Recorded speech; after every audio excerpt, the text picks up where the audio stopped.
Assalamualaikum warahmatullahi wabarakatuh. Waalaikumsalam warahmatullahi wabarakatuh. Pada kesempatan kali ini, kami akan mempresentasikan materi yang telah kami buat yang berjudul Pancasila menjadi dasar negara Republik Indonesia. Yang pertama, kami akan memperkenalkan diri.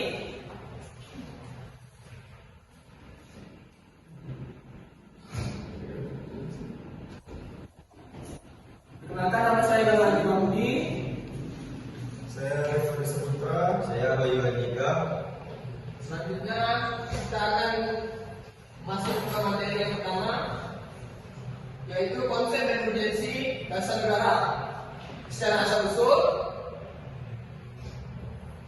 dasar negara maknanya identik dengan istilah norm atau norma dasar, prinsip, cita hukum, standar, cita negara, filosofi, nilai dasar filsafat negara.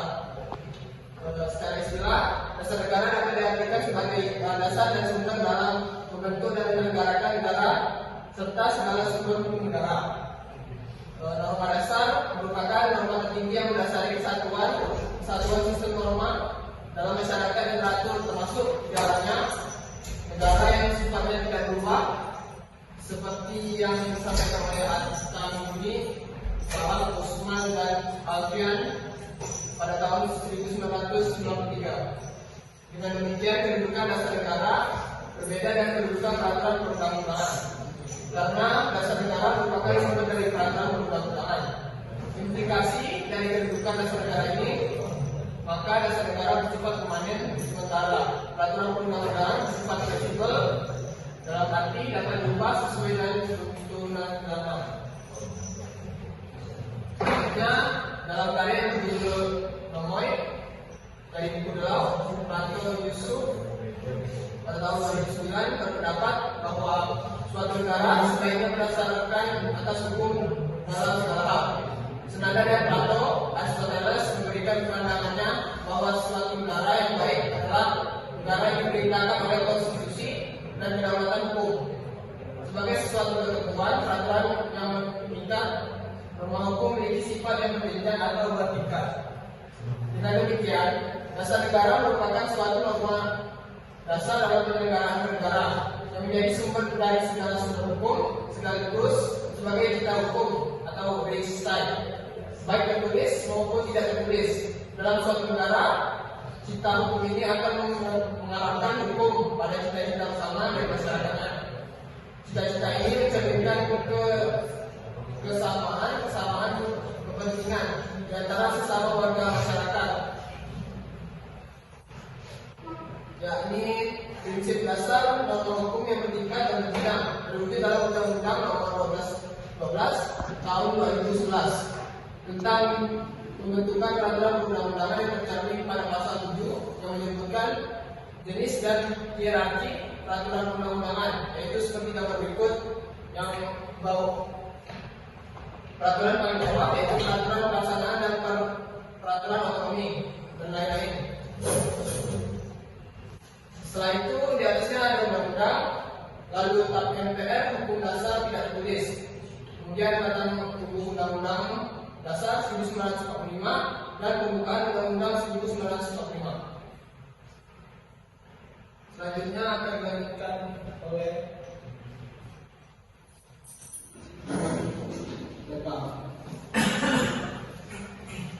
Selanjutnya ada alasan diperlakukan kajian. Alasan diperlakukannya kajian Pancasila sebagai dasar negara dianalogikan kendaraan dan jalan aspal. Aceh berperan sebagai kendaraan dan Pancasila berperan sebagai jalan aspal. Pancasila memberikan arah kemana kendaraan itu dapat dibawa tanpa ada kerusakan. Berbeda dengan jalan yang tidak diaspal. Meskipun kendaraan dapat berjalan, tetapi dalam waktu yang singkat kendaraan Anda akan tetap rusak. Dengan Pancasila, perpecahan bangsa Indonesia akan mudah dihindari karena pandangan Pancasila bertumpu pada pola hidup yang berdasarkan keseimbangan, keselarasan, dan keserasian. Sehingga perbedaan apapun yang ada dalam dirinya dapat dibina menjadi suatu pola kehidupan yang dinamis. penuh dengan keanekaragaman yang berada dalam suatu keseragaman yang kokoh. Dengan peraturan yang berlandaskan nilai-nilai Pancasila, maka perasaan adil dan tidak adil dapat diminimalkan. Hal tersebut dikarenakan Pancasila sebagai dasar negara menaungi dan memberikan gambaran yang jelas tentang peraturan tersebut berlaku untuk semua tanpa ada perlakuan diskriminatif bagi siapapun. Dengan demikian, diharapkan warga negara dapat memahami dan melaksanakan Pancasila dalam kehidupan sehari-hari, dimulai dari kegiatan-kegiatan sederhana yang menggambarkan hadirnya nilai-nilai Pancasila tersebut dalam masyarakat. Lalu, pemerintah juga harus lebih mengerti dan memahami dan mengaktualisasikan nilai-nilai Pancasila dalam kehidupan negara. Mereka harus menjadi panutan bagi warga negara yang lain, agar masyarakat luas meyakini bahwa Pancasila itu ada dalam setiap hembusan nafas bangsa ini. Selanjutnya, menggali sumber yuridis, historis, sosiologis, dan politis. Yang pertama ada sumber yuridis. Secara yuridis, ketatanegaraan Pancasila merupakan dasar negara Republik Indonesia, sebagaimana terdapat pada pembukaan Undang-Undang Dasar Negara Republik Indonesia tahun 1945, yang kelahirannya ditemukan dalam proses kebangsaan Indonesia. Peneguhan Pancasila sebagai dasar negara sebagai terdapat pada pembukaan juga dimuat dalam Ketetapan MPR nomor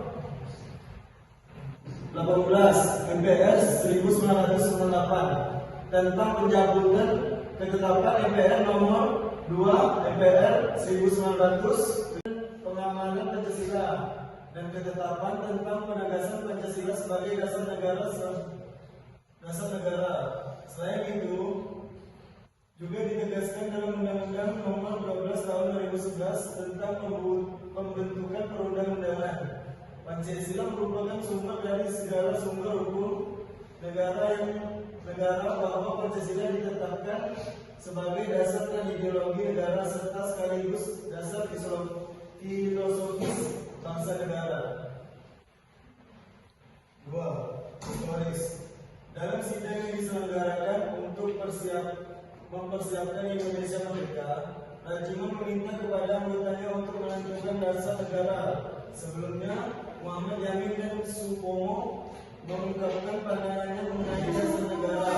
Kemudian dalam pidato 1 Juni 1945, Soekarno menyebut dasar negara dengan menggunakan bahasa Belanda, filosofis Grondslag. Bagi Indonesia Merdeka, Pancasila sebagai dasar negara sering juga disebut sebagai filosofis Grondslag dari negara, ideologi negara, state side. Dalam hal tersebut, Pancasila digunakan sebagai dasar mengatur pemerintah negara, atau dengan kata lain, Pancasila digunakan sebagai dasar untuk mengatur penyelenggaraan negara. Yang ketiga, sumber sosiologis. Secara ringkas, Latif, pimpinan MPR dan tim kerja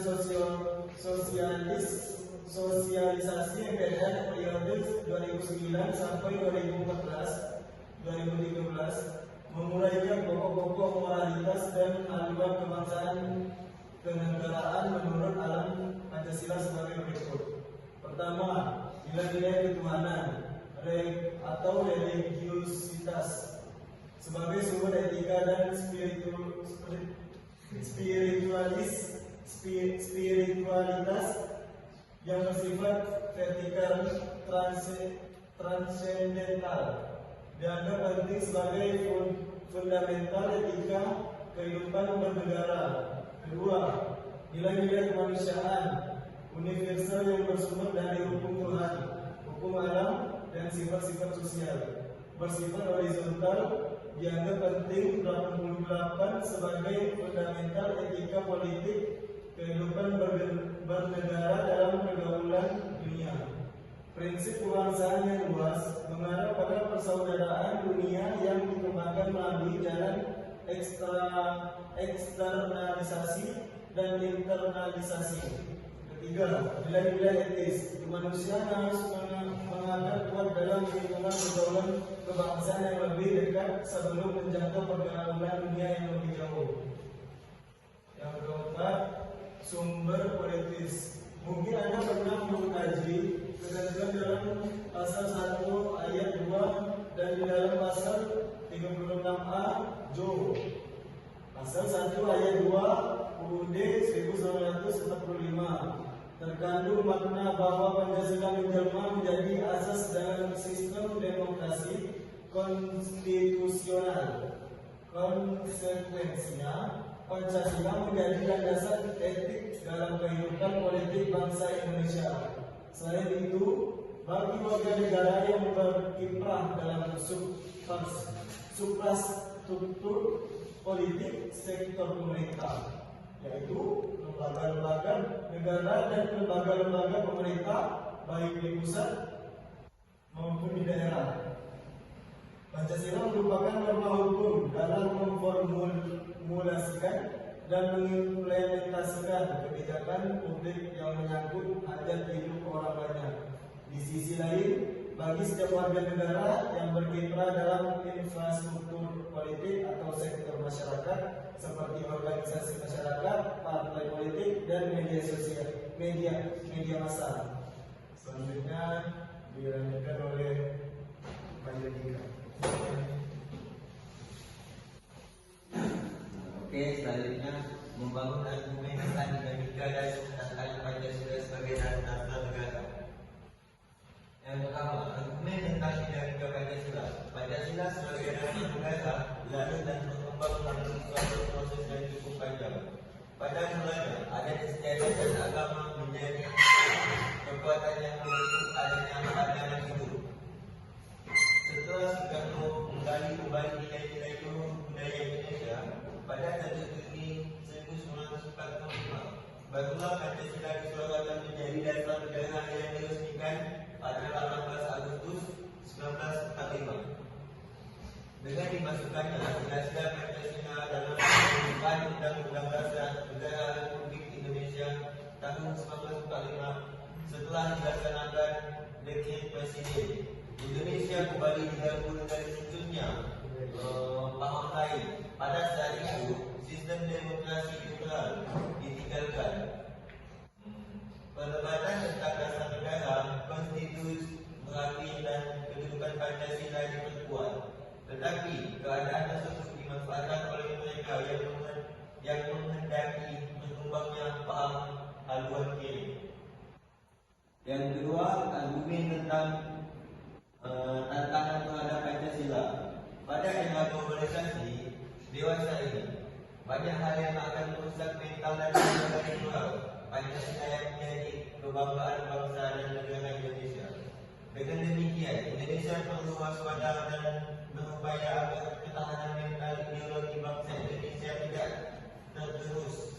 Pancasila harus senantiasa menjadi panduan moral dan menjawab tantangan-tantangan terhadap unsur-unsur kehidupan bernegara, yaitu sosial, politik, ekonomi, dan budaya dan agama. Tantangan yang muncul antara lain berasal dari dasar paham-paham yang berdasarkan pada otoritas materi seperti liberalisme, kapitalisme, komunisme, sekularisme, pragmatisme, dan hedonisme yang mengerus kepribadian bangsa terhadap nilai-nilai Pancasila. Hal ini pun dapat dilihat dengan jelas betapa paham-paham tersebut telah masuk jauh dalam kehidupan bangsa Indonesia, sehingga melupakan kultur bangsa Indonesia yang memiliki sifat religius, tajam, dan beragam. Esensi Pancasila sebagai dasar negara, sebagaimana dipahami bahwa Pancasila secara legal formal telah diterima dan menjadi dasar dan ideologi negara Indonesia sejak 18 Agustus 1945. Menerima Pancasila sebagai dasar negara merupakan milik bersama dan memudahkan semua stakeholder bangsa dalam membangun negara berdasarkan prinsip-prinsip kedudukan formal, yuridis, dan pembukaan Undang-Undang Dasar Negara Republik Indonesia tahun 1945. Oleh karena itu, rumus Pancasila sebagai dasar negara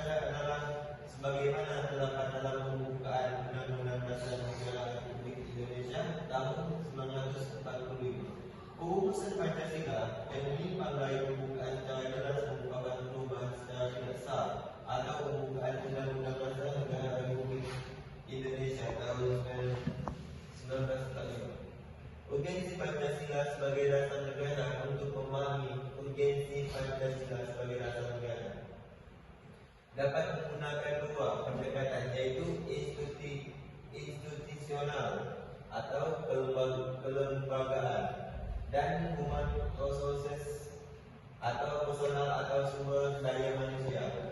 Pendekatan institusional yaitu membentuk dan menyelenggarakan negara yang bersumber pada nilai-nilai Pancasila sehingga negara Indonesia memenuhi unsur-unsur sebagai negara modern yang menjamin terwujudnya tujuan negara atau terpenuhnya kepentingan nasional.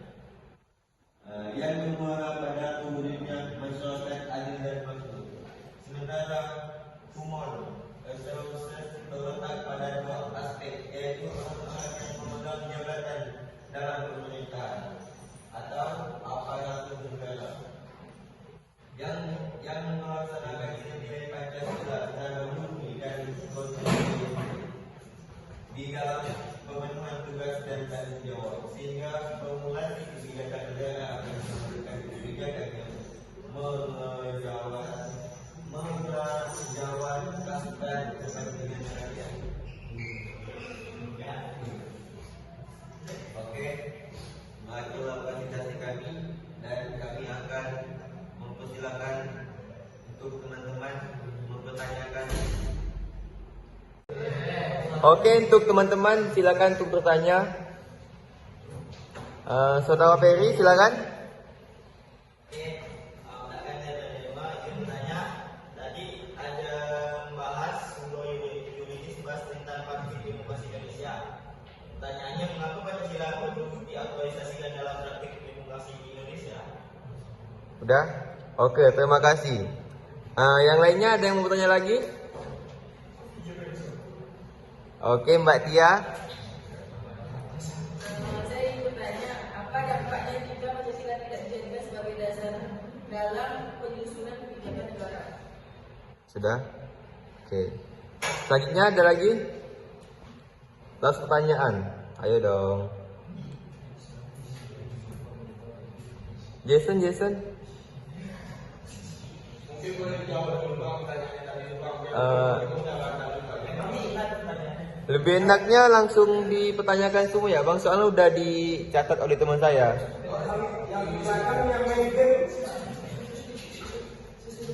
Oke. Dua saja. Minimal 3 Bang. Yang belakang yang game, silakan bertanya. Asmi. Boleh. Tayong.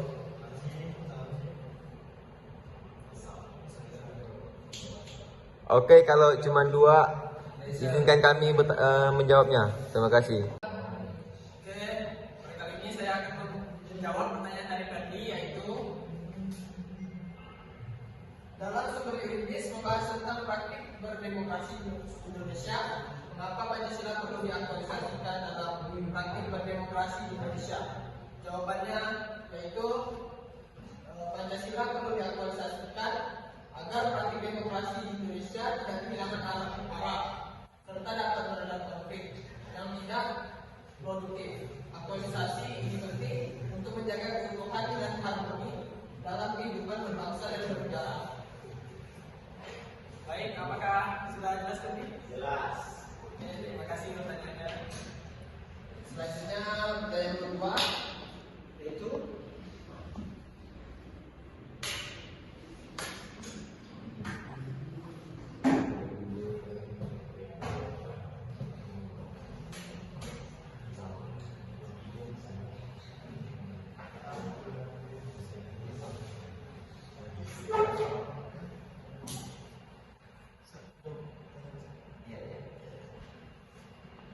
Selanjutnya saya menjawab pertanyaan dari dia, yaitu apa dampaknya jika Pancasila tidak dijadikan sebagai dasar negara menyusun kebijakan negara. Sebenarnya jika Pancasila tidak dijadikan sebagai dasar dalam penyusunan kebijakan negara, maka akan muncul sejumlah dampak serius yang dapat mengancam keutuhan dan arah pembangunan bangsa.